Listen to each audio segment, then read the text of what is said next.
On the borders of Holland and the threshold of Germany, this was our little town of Arnhem, on which the thunderbolt of war was destined to fall.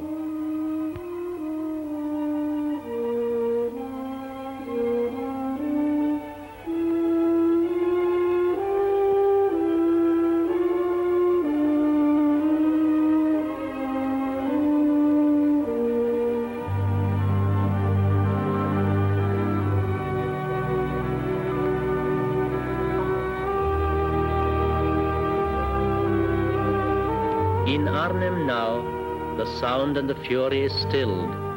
The Neder Rhine flows peacefully, no longer tinged with the blood that was shed to hold the Arnhem Bridge. The bridge.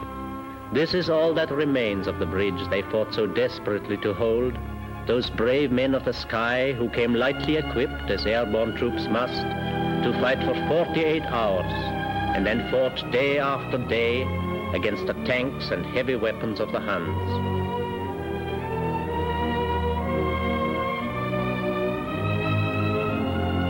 To us Dutch patriots, the St. Elizabeth's Hospital became a monument to the devotion of our doctors and nurses who fought a different battle, a battle for human lives. The village church at Oosterbeek, where once our families spent peaceful Sunday mornings, here the British boys fought a hand-to-hand battle over the litter of hymn books and debris. Every little street had a part in that gallant bid for freedom. The gay Tafelberg Hotel. It changed its role and became the chief dressing station. The Hartestein Hotel, here was divisional headquarters. Here the last stands were made.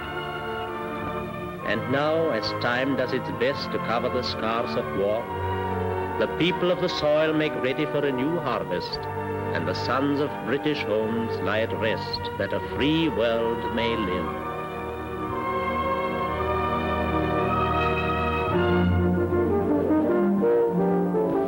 In September 1944, to British airborne troops, Arnhem was just a name on a map, a town with a bridge 60 miles behind the enemy lines.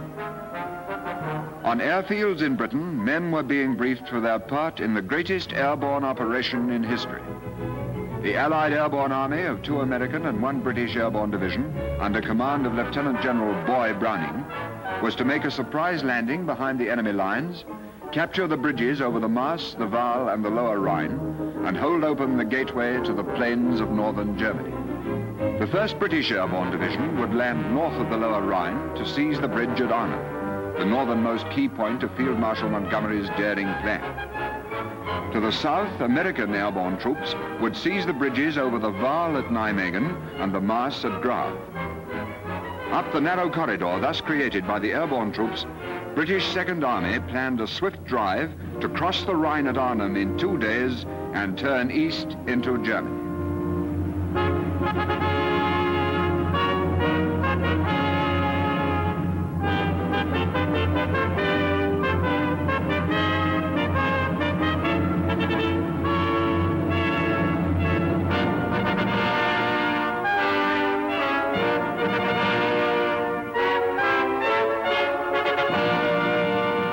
Take a good look, pay attention, and try and keep awake. Now, this is our dropping zone for tomorrow. It's 6 miles out of the town, so we'll have to go as fast as we can for the bridge. Now, there's a railway bridge here, a pontoon bridge here, and this is the big one here. That's our objective. 2nd Battalion take that. While the 1st Battalion come in from the north, down this main road, and join up with us here. And the 3rd Battalion fill in here on the west side. Like that, we form a ring around the bridge. So you get the idea. Our brigade forms the bridgehead for the river day and night. The next day, the 2nd lift gets in and makes the bridgehead bigger so the 2nd Army tanks can get a clean run through when they arrive. When do you think that'll be, sir? Tuesday, the 2nd day after we've dropped. Well, we've gone over the plan often enough now, and if you don't know it now, you never will. Any questions? No. Nephew opens on daily? Just about now, sir. Well, you all know enough about not talking too much.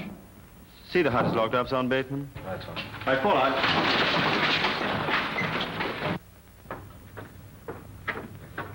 Come on, you two. Get an early cap. You'll need it.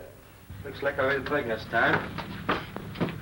How many times have we had a cancel now? 16, isn't it? Maybe 17 now. Hey, Tom, you know that Queenie? I'm sure she's a spy.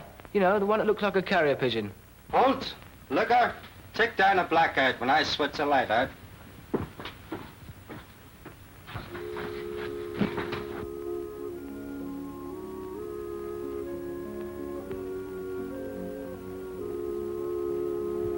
Paratroopers aren't supermen. These, for all the deeds they were to accomplish, are just ordinary people. Sergeant Jack Bateman of County Down, Ireland. He was a peacetime soldier. Sergeant John Daly of Waterford, Ireland. Also a peacetime soldier. He came from a farm. Private Peter Holt of Middlesex, machinist. Private Tommy Scullion of Ballymena, County Antrim, pay clerk. Private David Parker of Irvine, Scotland, farm worker. Private Luca from Dorsetshire, electrician. Private Titch Preston of Grimsby, wagon driver. Corporal Pierce from Wales. He used to keep a fish and chip shop before the war. Private Van Rysel from Staffordshire. He was a pattern maker in the potteries. Private Reginald Spray of London, electrical engineer. Just ordinary men.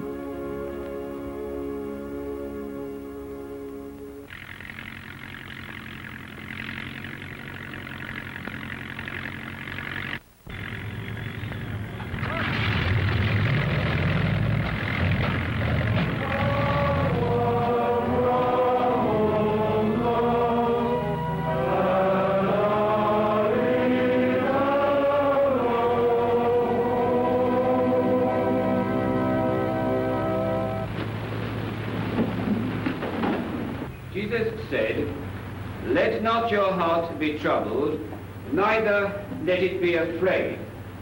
And he that believeth on me hath everlasting life." We know now that very soon we shall be once again on enemy-occupied territory.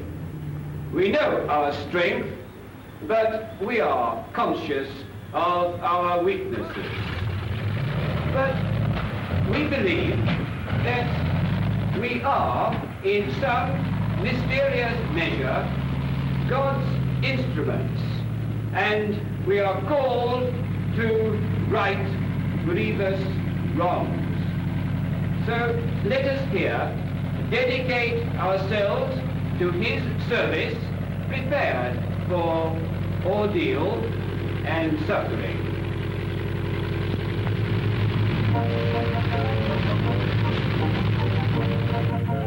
The 1st British Airborne Division, under the command of Major General Urquhart, is composed of the 1st and 4th Parachute Brigades and the 1st Air Landing Brigade, with the 1st Polish Parachute Brigade attached.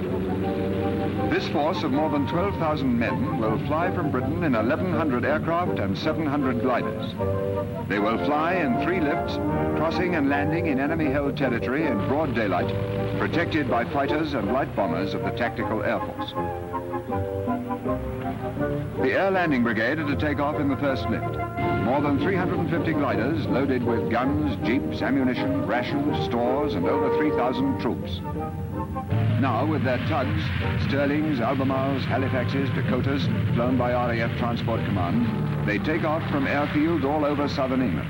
Lake Hill Farm, Down Ampney, Broadwell, Manston, Harwell, Fairford, Keyville, and Tarrant, Russia.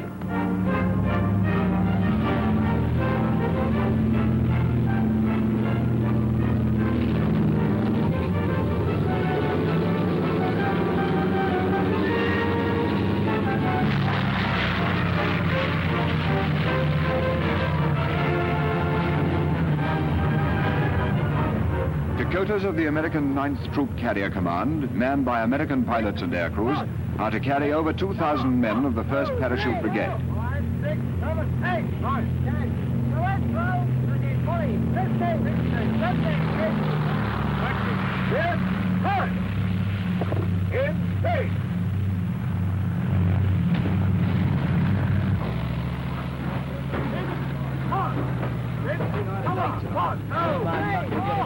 Did you bring the Sunday papers, little John? Yes, all of them.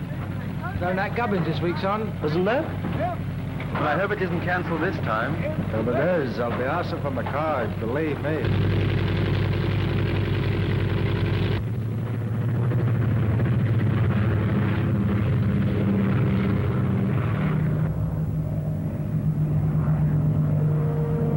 As the unending stream of gliders flies east over England, heading for the Thames estuary, the people of Britain are on their way to church.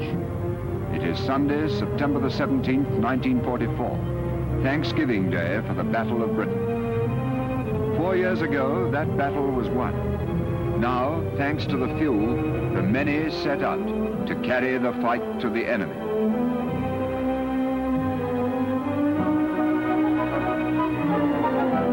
Miles across the North Sea.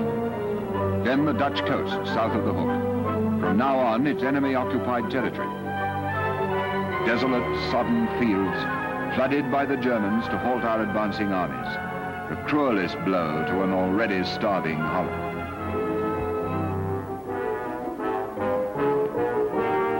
Medium bombers are returning from their share in the operation, softening up the German flak defenses, while RAF fighters patrol the skies around the first lift.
Opposition to the glider landing is slight at first, and the few Germans in the area are quickly mopped up. The task of the Air Landing Brigade is to secure the landing areas and so protect the arrival of the Parachute Brigade and the 2 lifts to follow.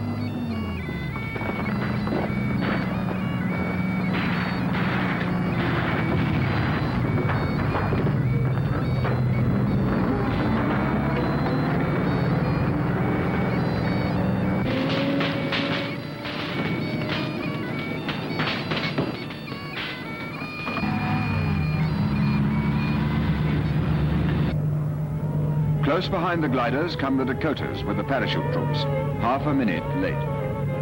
Their American crews fly in tight formation as they approach the dropping zone at 500 feet.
task of the 1st Parachute Brigade is to join up with their jeeps and anti-tank guns, already unloaded from the gliders, and make those 7 miles to Arnhem, seize and hold the bridge.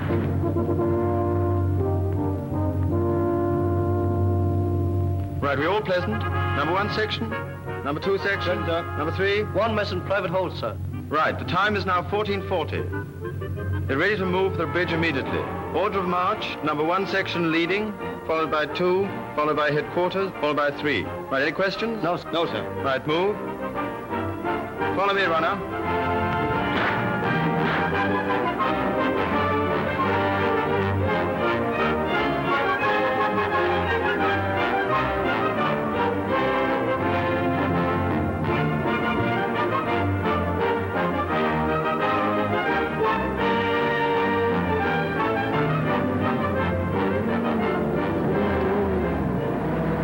What battalion are you, laddie? Private hold, 2nd Battalion, sir. Okay, jump on. We're going under the bridge. Righto, Webb.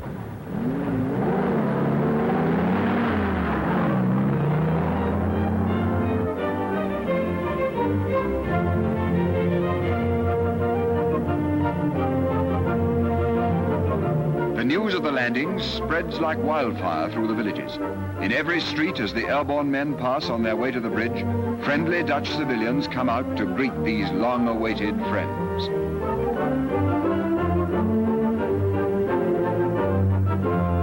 Members of the underground resistance movement, men who have planned for this day during 4 long years of Nazi domination, hasten to put themselves at the disposal of their allies.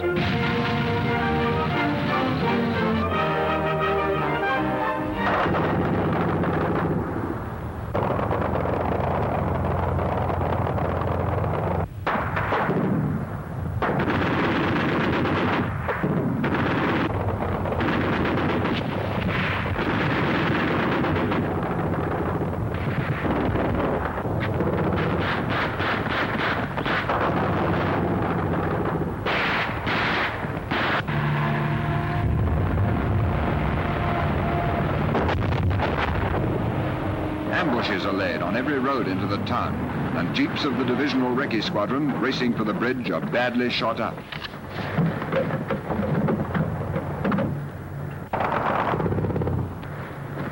Take a look at the blokes, Holt. I'm afraid they've had it, sir. Hell. Okay, take cover in that house over there. I'll cover you across.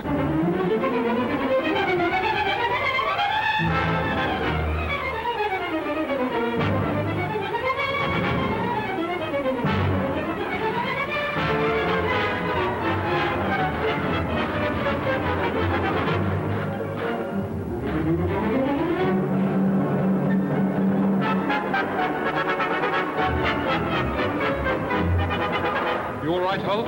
Yes, sir.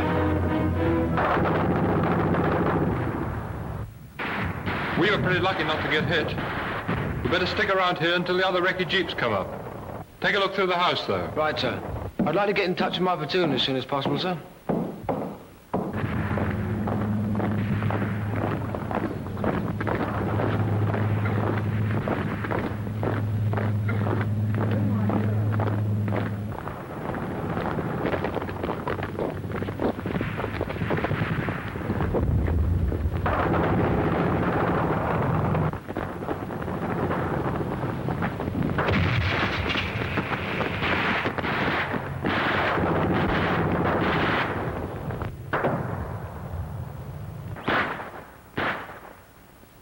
The railway bridge is blown. We'd better push on to the main bridge.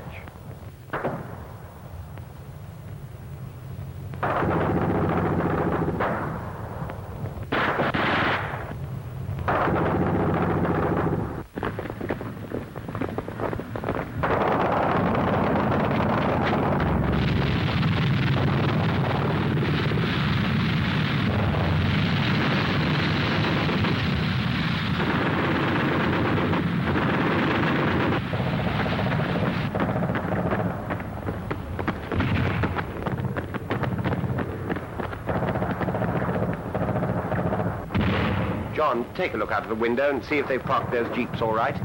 Ian, where do you make us now? I think they're about here, sir. Yes, they're okay. What's the form now? Well, I reckon we're about here, roughly 500 yards west of the bridge. The 1st and 3rd battalions should be into the town by now, on the roads to the north of us. The brigadiers with them. Hanbury's about here, just short of the ramp, going for the north end of the bridge. Hello, George 1. Hello, George 1. I'm going to attack now. I'm going into the attack now. We'll report at south end of the bridge. Out.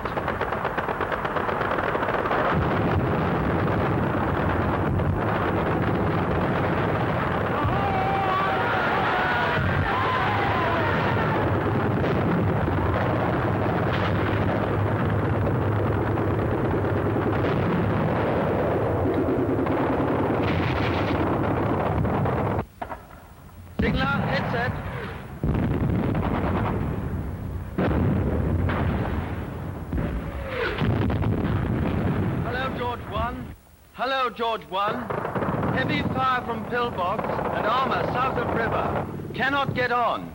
Cannot get on. Heavy casualties. Hello, George 1. Sunray Minor here. Am sending flamethrower to deal with pillbox. Okay, turn it on.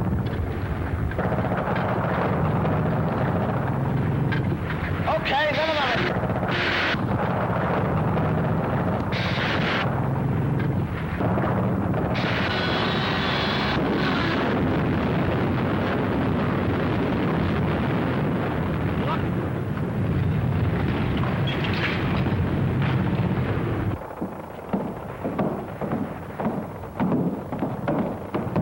Yes, this'll do as Brigade Headquarters Staff Sergeant. Get the signal sergeant and get him to sight his set. Yes, sir. Is that okay? Right, get cracking.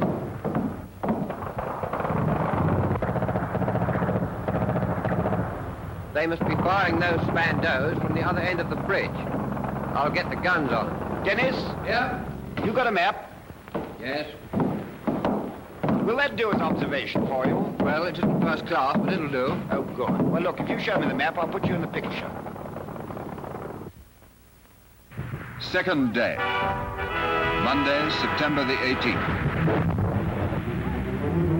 Fierce fighting is still going on in the outskirts of Arnhem as the parachute battalions press on against rapidly increasing German resistance to reinforce the remnants of the 1 battalion and their brigade headquarters staff that reached the bridge last night.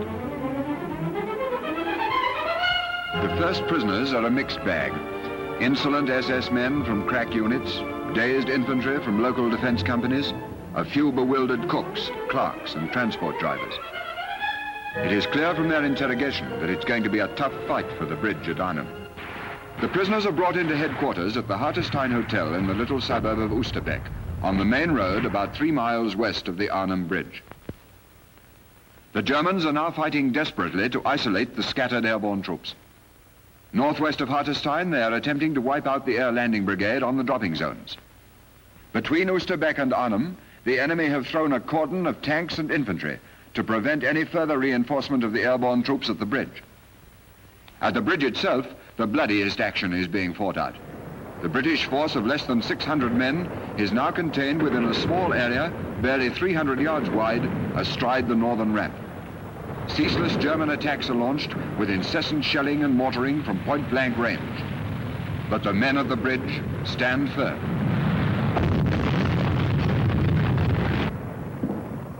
No, Hanbury couldn't make the south end of the bridge. He had too many casualties and he ran into tanks. Our orders now are we've got to hold the north end until we're relieved. Did you get me, Jen, on the set? Yes, terrific. The armor's at Grave and going flat out from Nijmegen. Good. There must be another half track. Let's go and look. All right, Tony, you can go and have a wash now. Okay.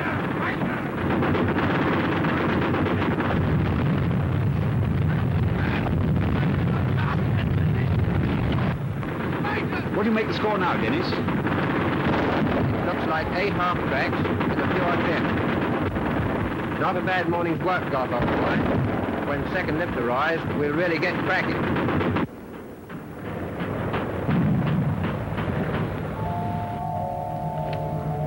Half a day late, for it has been delayed by bad weather at home, the second lift is coming in. The 4th Parachute Brigade with more divisional troops. There is fighting round the dropping zones now, and some of the parachute troops have to shoot their way to the rendezvous. But they keep to the original plan, to make for the north side of Arnhem.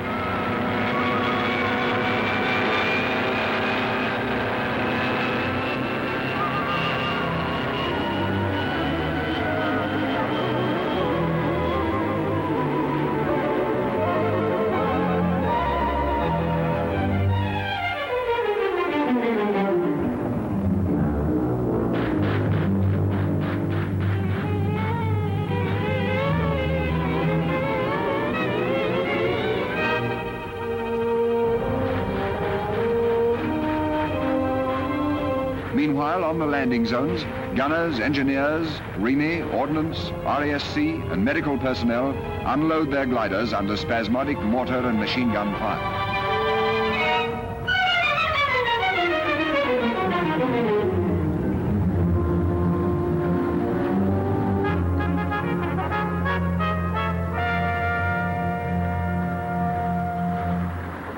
Captain Livingston. Hello, Teddy.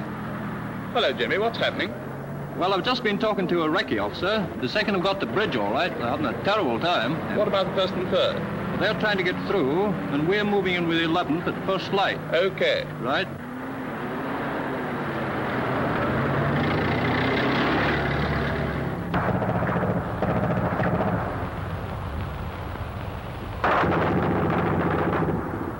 My name's Maxted, Stanley Maxted.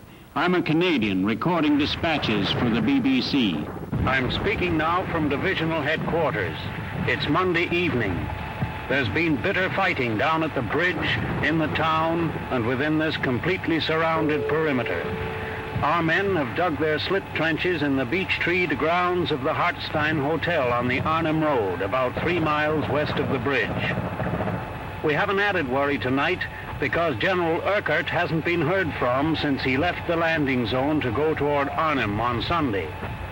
And that's all, BBC, for now.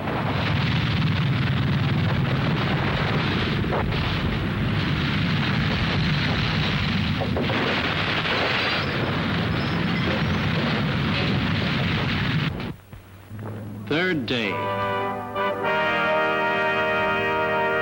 Tuesday, September the 19th.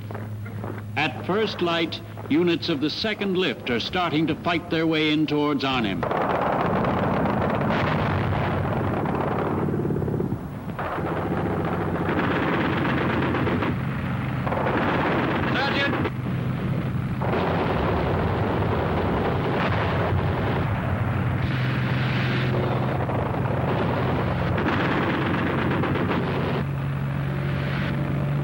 Shot it with the beer, sir. Okay, off you go.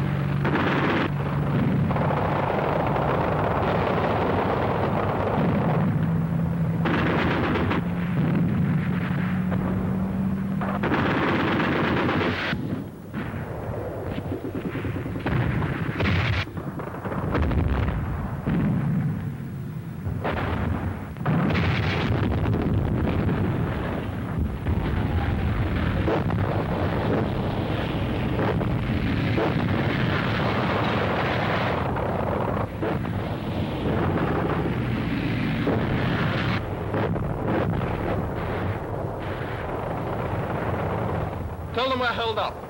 Hello, Bigger One. Message for Sugarloaf Roger. Held up by machine guns and mortars. Unable to advance.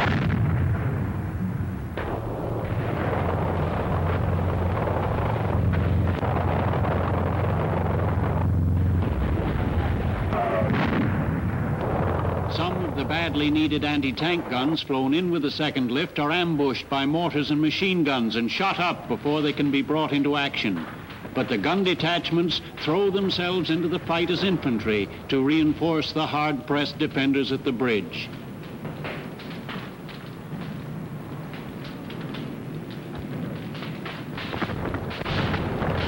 Through the woods and streets, they're fighting their way with desperate courage. More than 3/4 of the relieving force are killed or wounded.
Around the St. Elizabeth Hospital, less than 2 miles from the bridge, savage battles continue throughout the day.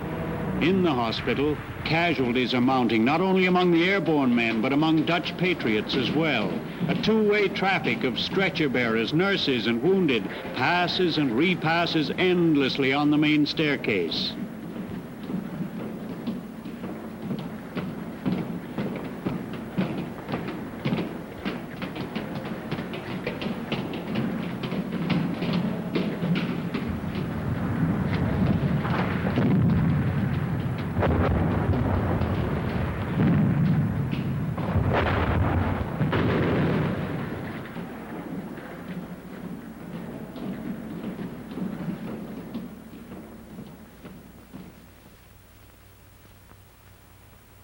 Fourth day.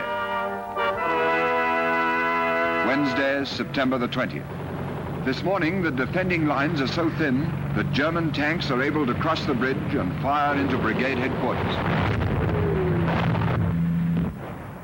Hello, dog, easy, Fox. Hello, dog, easy, Fox. Beard's got that tank. That's the second one this morning. Good. Morning, Bill. Morning, Freddie. I've interrogated those German prisoners. The information's a bit serious.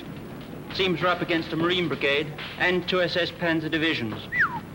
That makes 200 tanks at a rough guess, and explains why division can't get through to us. What are our casualties so far? Well, as a matter of fact, I make it about 50% of our original strength, including about 200 to 300 killed. Any wireless communication yet? No. Only Dennis is set to the gunners. Nothing from Second Army either? No. Not too good. Thank you, Bill. Signal up. Sir. Get that pigeon ready. What? To eat? No. Tony, we've got to let them know at base about this armor. Hello, dog, easy, Fox. Wait. We're through, sir. General Urquhart's on the set. Hello, dog, easy, Fox. Sunray on set. Dog, easy, Fox, over. Dog, easy, Fox. Sunray here. What is the form with you?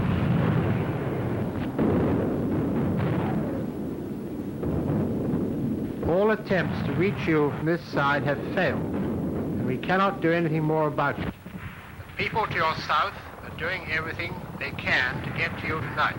So hang on until tomorrow morning. Tell the chaps that they are doing magnificent.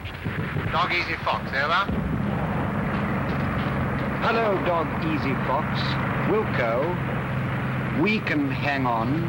The troops' morale is very high. Dog Easy Fox, out. Dennis, come over here, will you?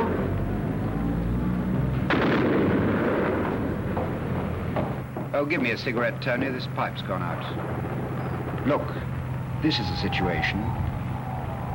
Division can't get through. Second Army are going to have a damn good try. But if they don't get through tonight, well, things are going to be pretty grim. Hello, runner. Come on. Sir, message from Mr. Hambury.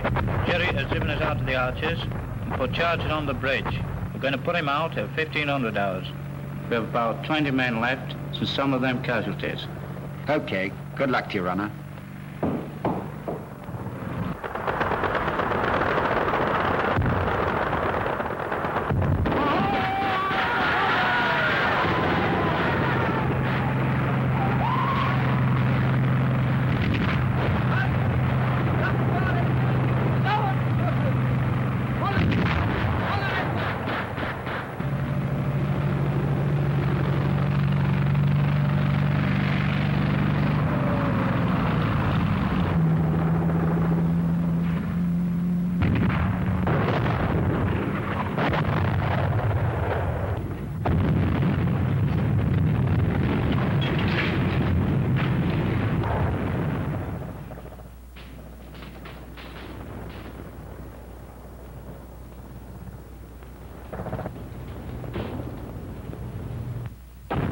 Awake?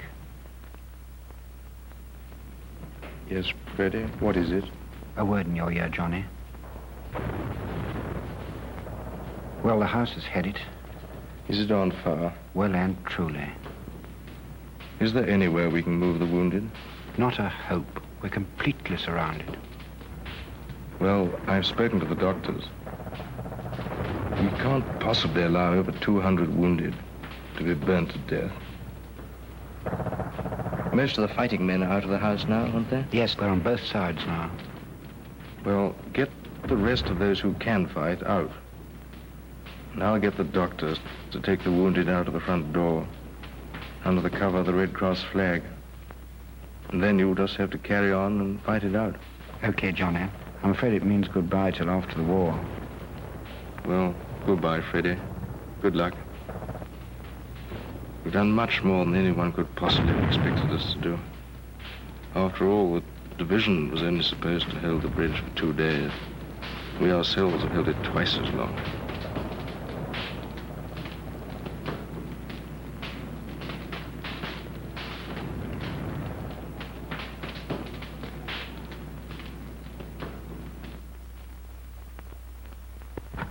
Fifth day. Thursday, September the 21st. In the grounds of divisional headquarters at the Hartenstein Hotel, our men are digging in. Up at the house, plans are being made to meet the changing situation. We've just moved out of this wooded area here and moved into these houses on the Oosterbeek Road, this side of the river. I see. Any news of the Second Army yet? Yes, they captured Nijmegen Bridge intact just... Oh, good. Hello, Hugh. Conference over. What's it for? They've just broken up. Now, I'm afraid that nothing more can be done from this side to help the 1st Brigade at the bridge. The plan now is to pull back from Arnhem and form a tight perimeter here, round the Hartenstein. The Germans have succeeded in blocking us on 3 sides, but we must fight to keep a foothold north of the Rhine so that 2nd Army can cross when they arrive. What about the Poles? Oh, yes. We must get them across the river as quickly as possible after they drop this afternoon to help thicken up the perimeter.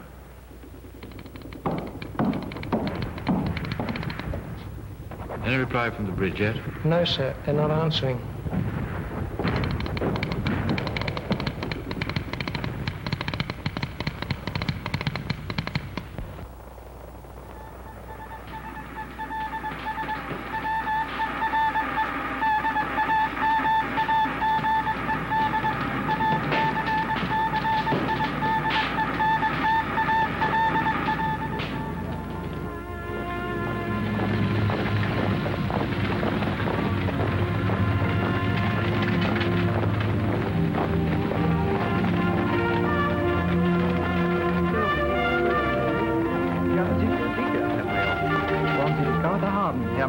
Bitte, bitte.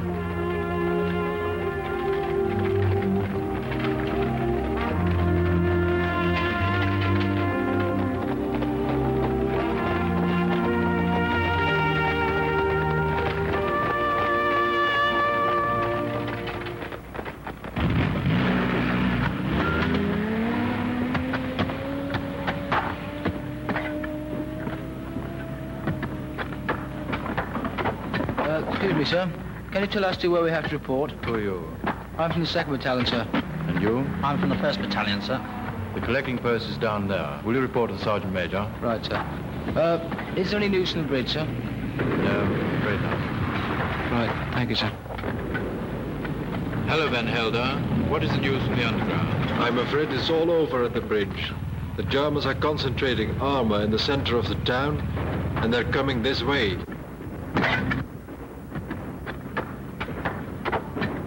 Asked to have been told to report to you, sir, Major. What mob are you in? I'm from the 2nd Battalion, this chap's from the 1st. There's one of your chaps over there. Get yourselves dug in. Right, sir. Okay. Hiya, Tom. Oh, hello, Pete. What are you doing here? Oh, I got lost from the boys in the dark. What happened to you? Oh, I got tangled up in a tree. Well, come on, jump in and grab a shovel.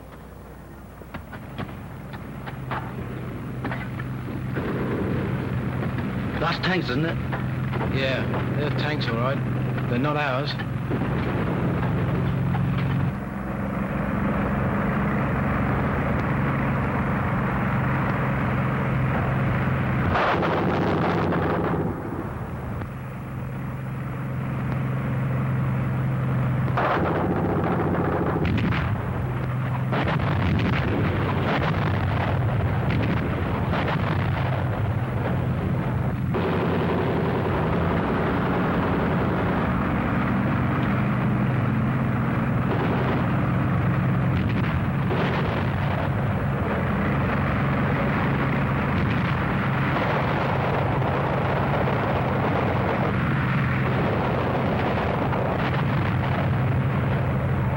Due to the force at the bridge being wiped out, the Germans are now able to concentrate all their force against the Hartenstein perimeter.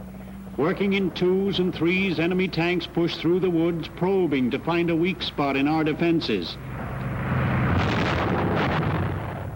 In the streets, too, German tanks are busy nosing their way between the devastated houses. The few remaining anti-tank guns fight them off at point-blank range.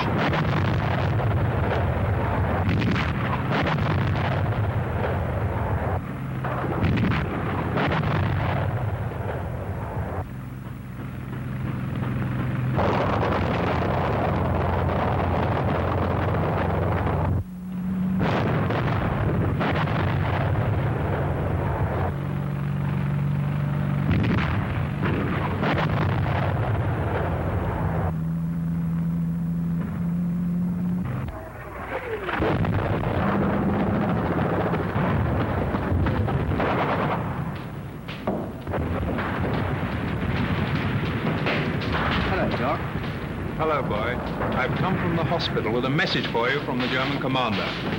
He has agreed to the evacuation of the wounded in the morning, but insists that you leave your present position in these houses. He says that if you refuse, he will bring up his tanks and blast you out. Oh, does he?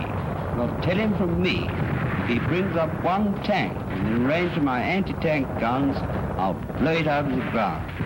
I know I got no guns, but at least I got a pill. Chuck that cookie, Dixon, and go and have a shot at one of those tanks. How are things at the hospital? Oh, we're managing all right. But we're very much overworked.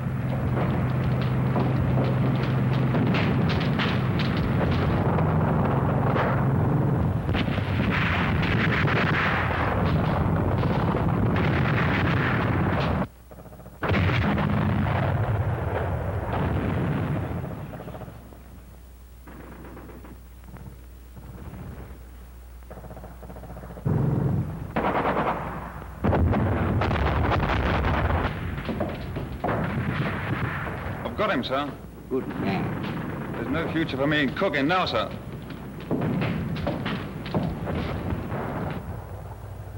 Tommy, everything all right? Yep. Look who's turned up. Hello, Sergeant Bateman. Where have you been? Home for a weekend? I got picked up by a wrecky jeep. I think I've been with every unit in the div except our own, trying to get through the bridge. What's happened to the platoon, anyway? I don't know. Lost someone died, mate. Have you any thanks, son? You're lucky.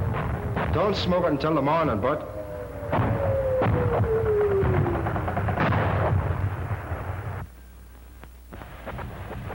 This evening, we hold no bridgehead on the north bank of the Rhine. Here in the shrinking perimeter, the Germans are plastering us unmercifully with mortars and 88s. And they've taken the ferry, so the Poles who dropped below the river aren't across to us yet. Medium guns of the Second Army from over 10 miles range are firing on targets around us tonight. Inside the Tafelberg Hotel, used as the chief dressing station, every room is crammed with wounded. Airborne and Dutch doctors and nurses labored day and night to care for the endless stream of casualties. Is there any morphine, nurse? Dokter, mag ik nog een spuitje geven? The airborne Roman Catholic padre has died of wounds, and Father Dijker, a Dutch priest, is carrying on his work.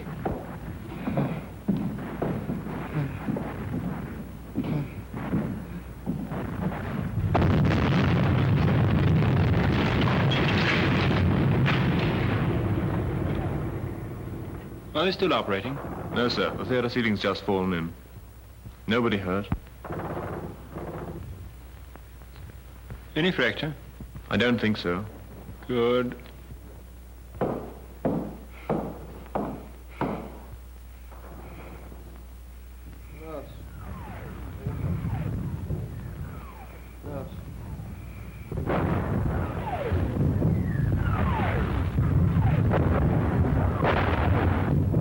That's the guns of the Second Army.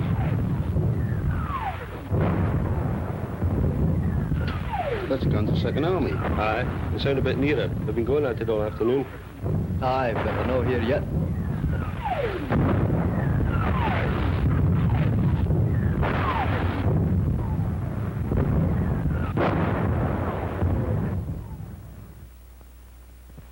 Sixth day.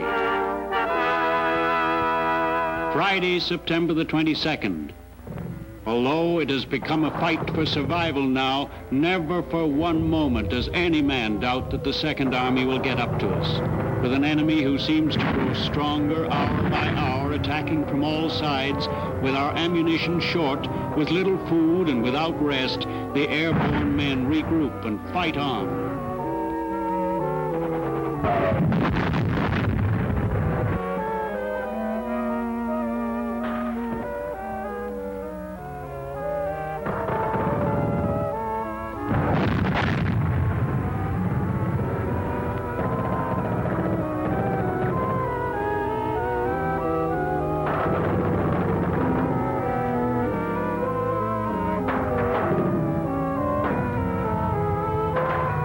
Remnants of 4 battalions rally at Oosterbeek Church under Lieutenant Colonel Lonsdale.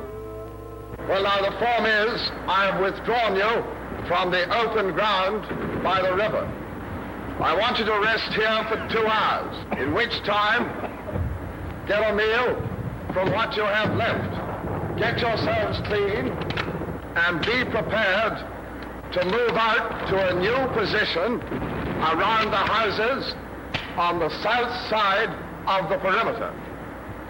On this position, we must stand or fall and fight to the last round. This edge of the perimeter is being held by a mixed bag consisting of the 1st Battalion, the 3rd Battalion, the 11th Battalion, and the South Staffordshire Regiment. This force will be known as Lonsdale Force. My headquarters will be in the church here. The news of the Second Army is that their armored reconnaissance patrols have reached the far side of the river. The Polish Parachute Brigade has landed on the far side of the river. So far, we have had a good battle against good troops that are not up to our standard. We have fought them in North Africa, in Sicily, and Italy, and at times against overwhelming odds. They were not good enough for us then, and they are not good enough for us now. Get yourselves damn well dug in and shoot to kill. I'm going off on a reconnaissance now, and good luck to you all.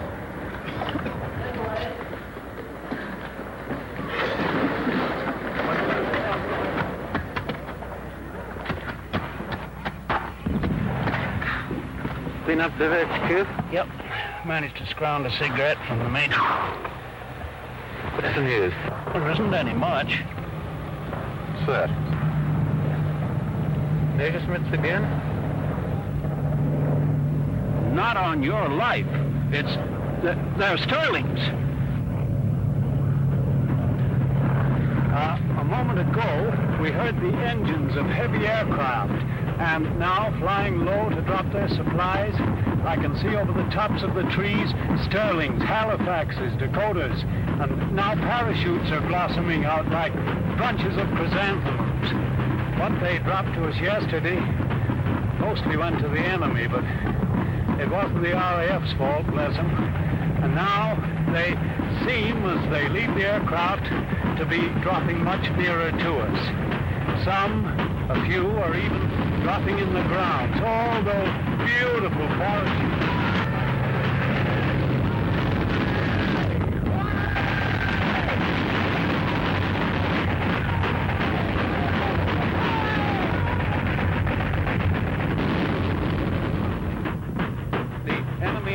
Guns are just pouring incendiary up at those aircraft up there.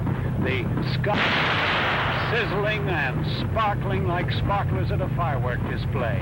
But they just fly right on into it, straight and level. Oh, what an Air Force. And Now there's a Dakota on fire.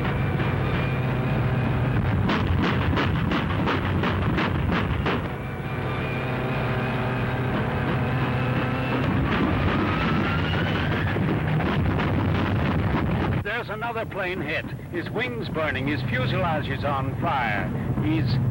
There go the crew. 3, 4, it must be the pilot that's staying in. She's nosing downward now. It is the pilot that's staying in. He's sending that plane right down the tracer screen.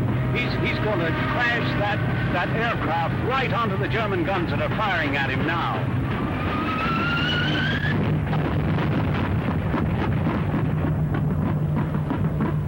There are, I can count 3, 4, 5 other planes burning, and still those men fly right on, steady as battleships right in here. Those containers are dropping much closer than they did yesterday, but now I can see that they're still dropping beyond the line of trees. The RAF are dropping them in the right place. It isn't their fault, but we're not there. We've been pushed in from there. What a shame, though, after the show that those flyers have put up. Such a wonderful show that we won't be able to reach more of those supplies. There's no more shouting and waving and laughing now.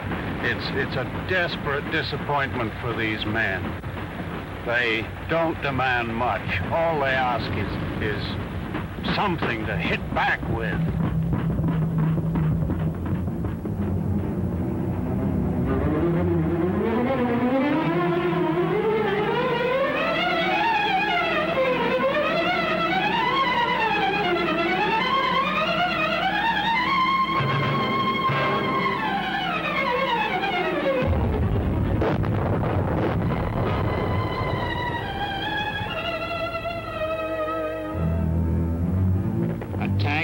Counterattacks follow each other throughout the day. Every brick, every wall, every house is part of the battle that ebbs to and fro.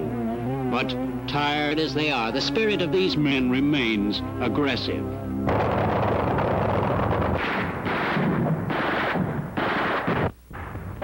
Hey, Tom. Come on, give. What? That grenade.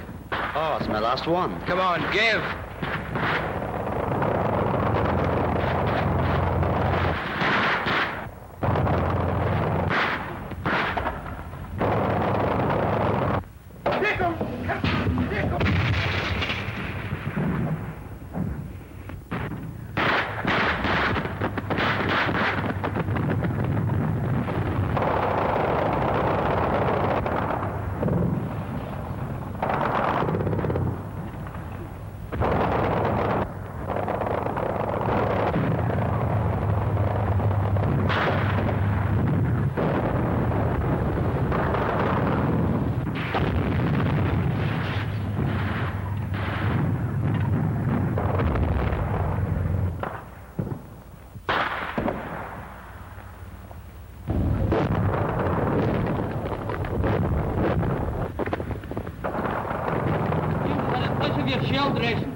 Rather than leave their homes and escape to safety, Dutch civilians stay on inside the perimeter. Precious food and water is shared, while Dutch housewives comfort our wounded in the cellars of their shattered houses. How are you feeling now? Oh, not too bad. You'd better go to the hospital tomorrow and get a clean dressing put on that. Okay. Should not about no slip trenches tonight.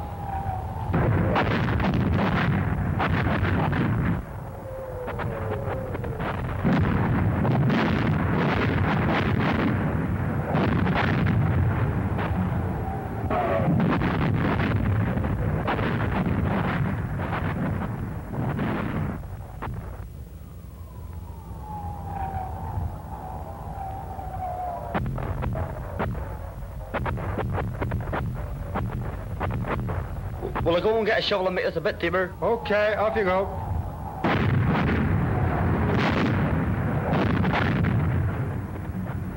Tommy, where have you been ahead? Get a stretcher. Right.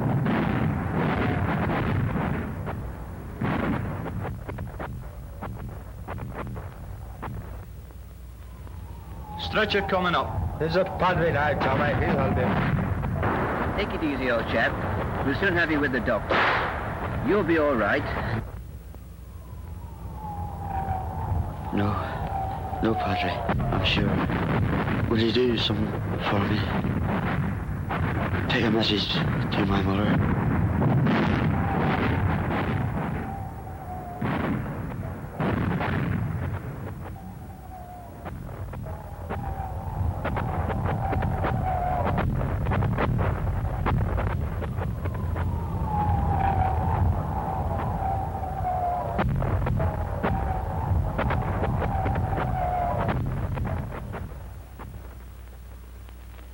Seventh day. Saturday, September the 23rd. Blast, I think it's my foot. Now, Sergeant, you're not going to take your boots off in my boudoir, are you? What will the neighbours think? The perimeter defenses hold firm in spite of continuous shelling and mortaring. The most murderous concentrated fire I've seen in 2 wars. But shortage of food, ammunition, and sleep, coupled with incessant sniping, is beginning to tell.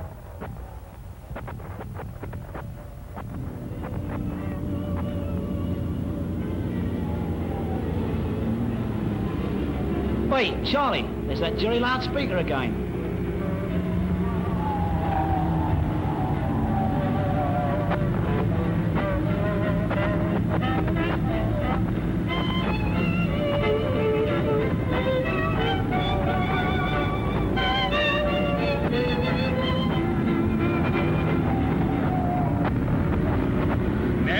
British 1st Airborne Division. If you want to live to see your families again, surrender now.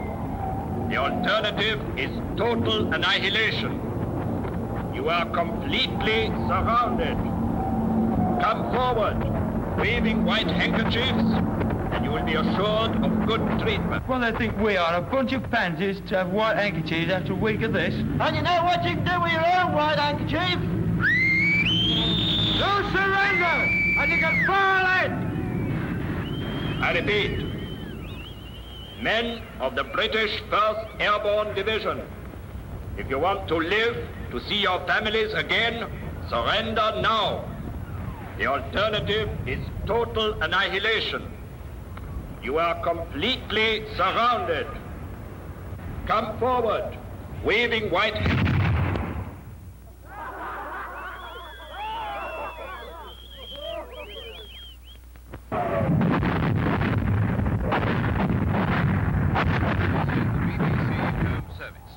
Here is the midnight news for Saturday, September the 23rd, and this is Robert Robinson reading it. The position of the hard-pressed airborne troops at Arnhem is still not clear. Correspondents with the forces at Arnhem report that they are fighting on magnificently, although they are short of ammunition and water, and some have had no food for several days. War correspondent Alan Wood writes, "If in the years to come any man says to you, 'I fought at Arnhem,' take off your hat to him and buy him a drink, for his is the stuff of which England's greatness is made." No further news has come to hand. Very good idea, Alan. It's a very good idea, but it'll cost you money, Alan. I'll have a large Napoleon brandy. 8th day. Sunday, September the 24th. Turner? Yes, sir? Give the Major a shake. It's time he took over.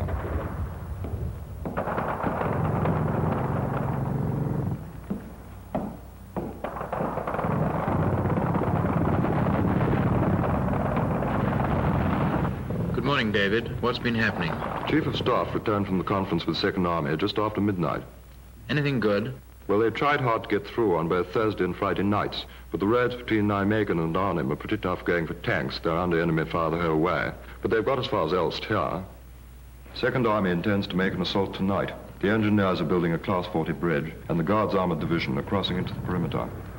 War diary, messages. Well, I hope to God they make it. Everybody's feeling a bit tired. I know.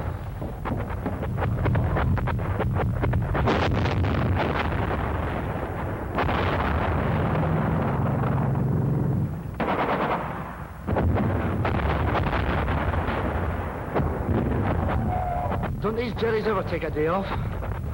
Can you get any dance music on that? I'm fed up with the racket upstairs.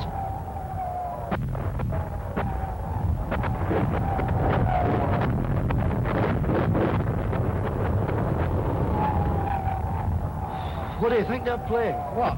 You'll be far better off when you're dead. Blimey, even the BBC's getting a sense of humour these days. We hear today that our wounded are still taken to the dressing station at the Tafelberg, but it's in enemy hands now.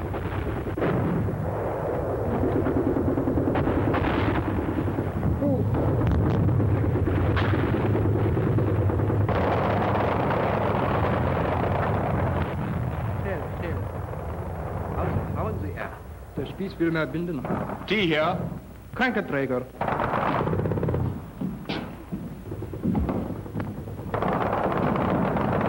Let's go outside. Oh, they got the Poles across the river last night, sir. In the army yet? Not the sausage. They'll be along.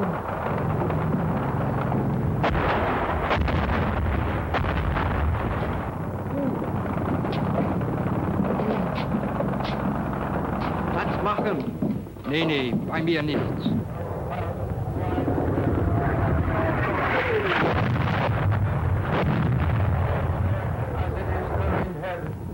Give us this day our daily bread. Put us against us, and lead us not into temptation, but deliver us from evil.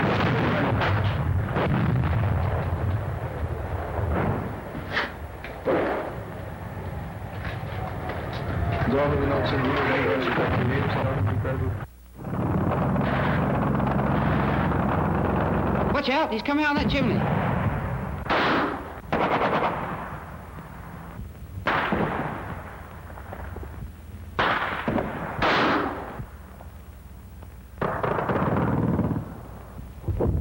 Chalk up another one.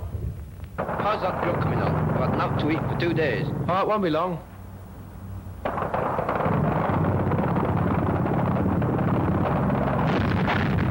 Well, human dog feet. What? Me saying that bloomin' hospital when Jerry took over? Not likely.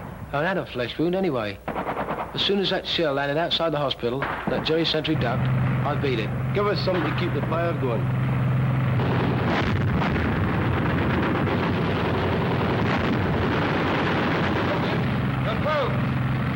No, they're Jerry's. They're Jerry's. Let them have it.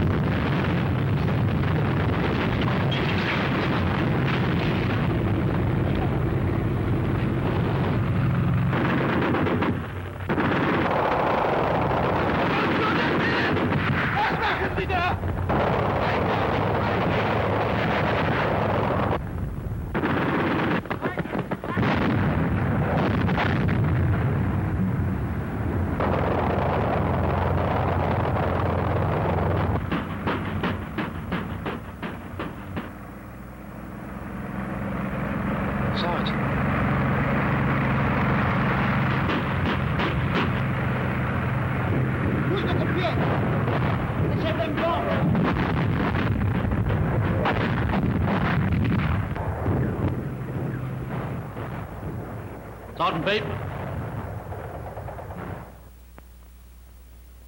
9th day. Monday, September the 25th. David, what did the General say in that message to the 2nd Army yesterday? He said that unless we're relieved today, we've had it. Here it is. All ranks are now completely exhausted as a result of 8 days' continuous effort. Lack of food and water and deficiency in arms combined with high casualties has had its effect. All ranks will be ordered to break out rather than surrender. We have done our best and will continue to do so as long as possible. It would do no good to try and record for you a picture of this place now. wouldn't believe it. These men are really hard-pressed, but do they know what quit? They do not. For 8 days and 16 hours, they fought and waited for that hard, battling Second Army. And if necessary, they'll go on fighting and waiting as long as there's breath left in their bodies. How much longer this can go on, I don't know, but it won't be the airborne men who call a halt. And that is all from Arnhem on Monday, September the 25th at tea time. Only there isn't any tea. Okay. Stanley.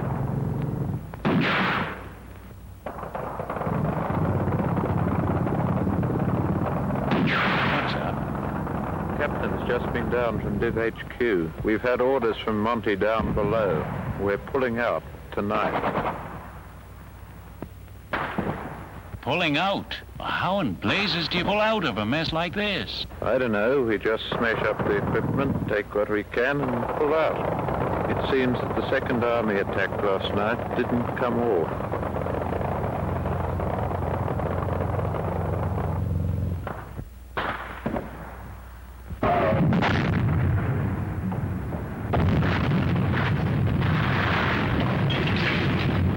Any more steel ammo, sir? Excuse me. The boy in the cellar has died. What? Sergeant?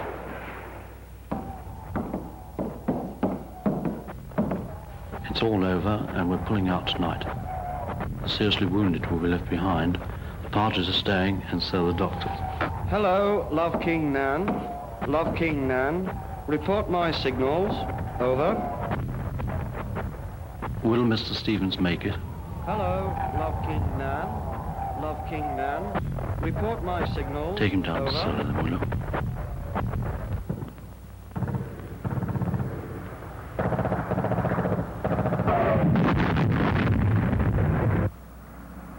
That's the fourth crook that's had it, trying to get that well today. Water. That's the last box of ammo, Sarge.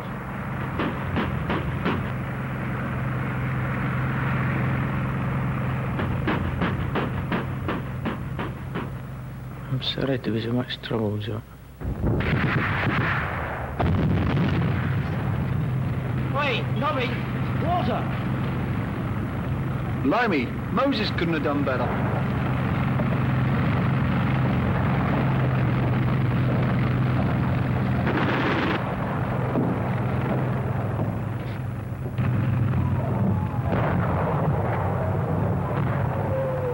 Well, boys, we're pulling out. We've got to hold on here until 11 o'clock tonight, and then we're going back across the river. The route down to the river will be marked with white tapes, and there will be guides out as well. All you have to do is hang on to the bloke in front of you. One thing more. Get some sacking, dishcloths or what have you, and get these number 9s wrapped up. We've got to be dead quiet this trip. At each cross path or turning, a ghost-like glider pilot, one of that hard-fighting regiment of sergeants, steps out and takes the whispered password, John Bull, and the silent figures move on. Not all of those troops reached the river. Murderous crossfire from Spandaus caught more than one party.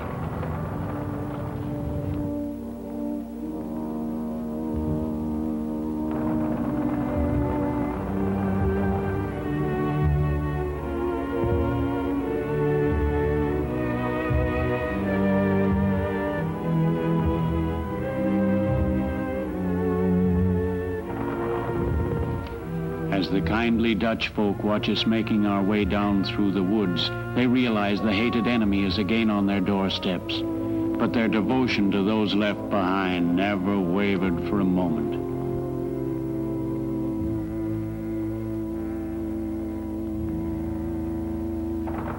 My friends, all I can do for you is to read a few lines of a psalm.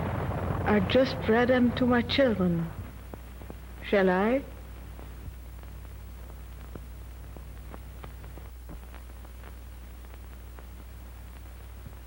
He that dwelleth in the secret place of the Most High shall abide under the shadow of the Almighty.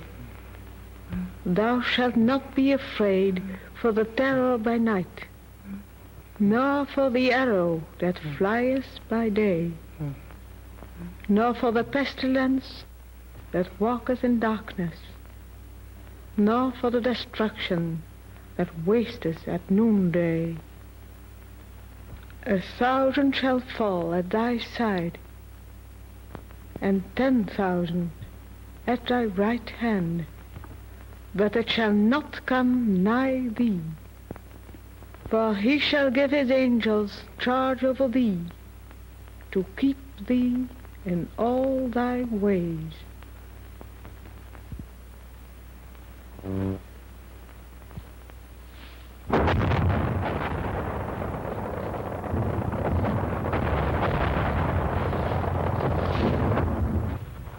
At the river, we lie motionless, some for hours, until the time comes to scramble over the dikes and into the boats while the Second Army guns thunder their anger on the enemy positions.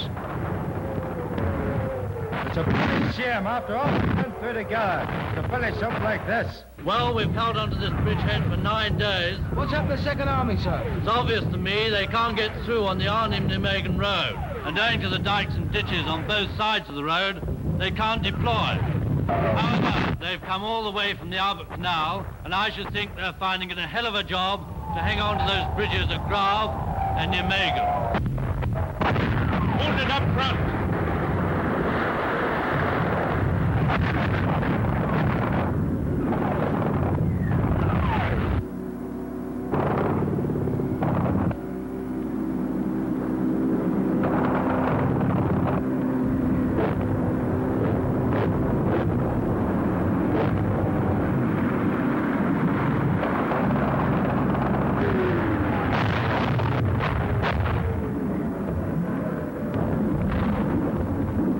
Drag ourselves into a boat.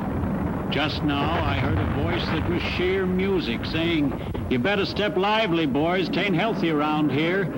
It was a Canadian voice, and these are Canadian engineers who are manning the assault craft, who've hauled them overland, under enemy fire, through a narrow German-flanked corridor, over fields and dikes, to come and get us out of hell across this swift-flowing river.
Right, last boat's had it. I'm going to swim for it. Every man for himself.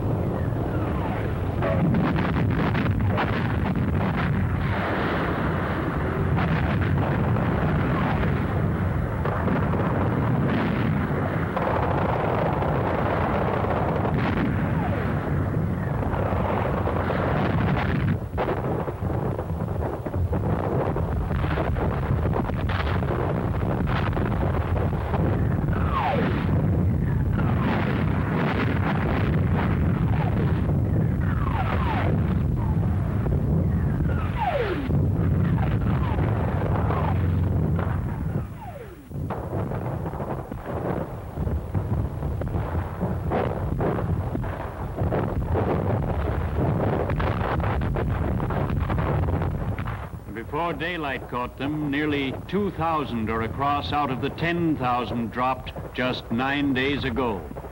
As we feel the muddy ground under our feet again comes the impact of the thought of those we're leaving behind across the river. 8,000 of them, killed, wounded, and missing.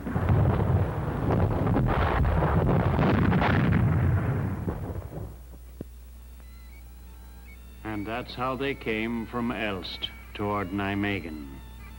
They had fought a good fight and kept the faith with you at home. They stood against the enemy's armor, and none had weakened. These knights of Arnhem had no armor. Their strength was in their own courage and in each other. By dying in that ravished Dutch town, they have saved countless thousands of other lives. They've written in letters of fire an immortal page of history.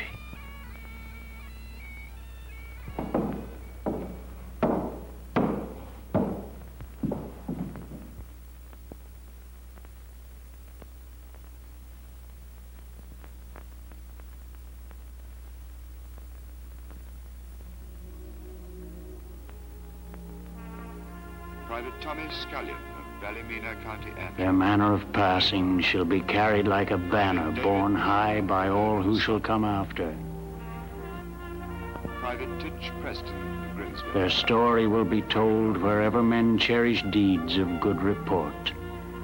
The story of those filthy, grimy, wonderful gentlemen who dropped from the clouds and fight where they stand.